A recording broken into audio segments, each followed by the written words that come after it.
BFM Business, BFM Patrimoine, la polémique. Nicolas Dose, bonjour. Bonjour. Les États-Unis seront-ils considérés comme en défaut de paiement le 1er juin à minuit? C'est pas la première fois qu'on vit cette fameuse date couperet du plafond de la dette américaine.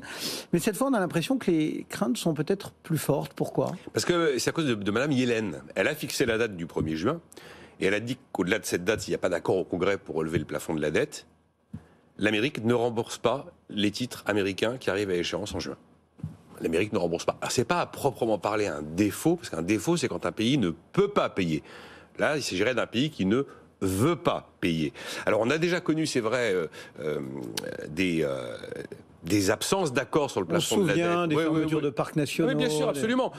Souvenez-vous, 2011, bras de fer Obama les Républicains. Effectivement, 800 000 fonctionnaires fédéraux sont en chômage technique non payé. L'armée est maintenue, mais les soldes ne sont plus versés. Les services publics sont fermés. Et puis, tu vas plus à Yellowstone, à la Statue de la Liberté. Voilà, ça, on l'a vécu. On a vécu 21 jours de blocage en 95. C'était un bras de fer entre Clinton et les Républicains à l'époque. Le psychodrame de ce plafond de la dette, c'est quasiment un classique de la vie politique américaine. À chaque fois, on a joué à se faire peur, non? C'est assez vrai, oui. Il y a eu 78 relèvements de plafond de la dette depuis 1960. On a presque toujours joué à se faire peur. Il y a eu un moment très chaud quand même. On est au mois d'août 2011. Standard & Poor's retire le AAA des États-Unis au motif qu'il n'y a pas de contrôle des déficits et l'absence d'un accord sur le relèvement du plafond de la dette au Congrès. Et là, en fait, à cette date-là, la Fed, sans le dire en secret, prépare un plan d'action d'urgence, pensant que là, effectivement, on risque de basculer les États-Unis en défaut de paiement. Et en fait, tout simplement, après avoir fait un audit des conséquences réalisé par le service économique de la Fed de New York, la Fed se tient prête à reprendre immédiatement l'ensemble des titres de dette américaine que les investisseurs voudraient céder, de manière à éviter l'armageddon que pourrait provoquer un vrai défaut des États-Unis. Oui, parce que c'est pas anodin. Qu'est-ce qui se passe si l'oncle Sam fait défaut? L'oncle Sam fait défaut, c'est écoutez les enfants, je vous ai réunis pour vous dire que papa est parti hier soir. Il est parti avec la caisse, il est parti avec la carte vitale et il a décidé d'arrêter de payer les traites de la maison. Voilà, c'est à peu près ça l'idée.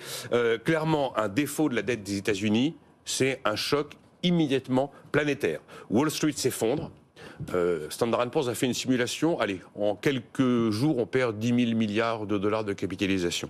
Vous avez l'indice VIX qui part au plafond, évidemment. Vous avez le taux à 10 ans américain qui s'envole, et potentiellement qui s'envole définitivement. C'est quand on a fait défaut une fois, on peut le refaire. Donc désormais, ça se paiera. Vous avez l'or qui s'en va vers des sommets, et c'est ce qu'on a d'ailleurs vécu en 2011. Là, l'once d'or, c'était beaucoup en 2011, a frôlé les 2000 $ au moment où il y a eu ce psychodrame avec S&P et la Fed qui préparait son plan d'urgence. Vous avez un risque de credit crunch. C'est quand même le pire du pire, on se souvient de 2008. Vous avez une récession après, vous avez du chômage. Standard & Poor's dit on peut avoir jusqu'à 1 200 000 emplois aux États-Unis qui seraient perdus. Et donc très rapidement, qu'est-ce qui se passe? La Réserve fédérale ramène ses taux à zéro et elle se porte acquéreur de l'ensemble des titres de dette qui sont émis par le Trésor des États-Unis.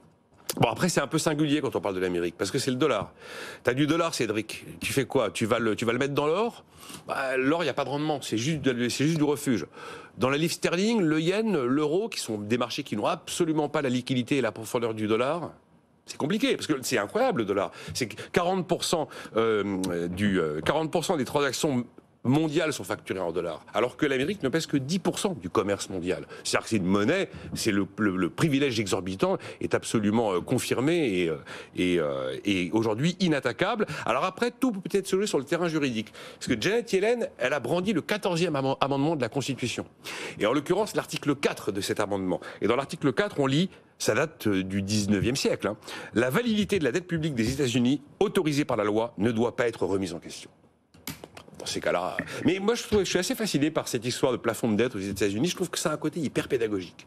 J'aimerais bien qu'on ait un plafond de la dette en France et que s'il n'y a pas d'accord au Parlement, on ait un government shutdown. Tout d'un coup, les hôpitaux publics sont fermés à 6 h du matin, il n'y a plus de CMU, plus de RSA, on ne va pas à l'Arc du Triomphe, on ne va plus au Louvre, les casernes de pompiers sont inactives, Pôle emploi est fermé, il y a des millions de fonctionnaires qui sont plus payés, les écoles publiques sont fermées. Voilà. Ça permettrait peut-être de prendre conscience de l'importance du sérieux budgétaire et de l'hypertrophie de l'État. Plus efficace qu'une règle d'or. L'hypertrophie de l'État dans le dysfonctionnement du pays. Nicolas Dose et la polémique du jour. Merci Nicolas.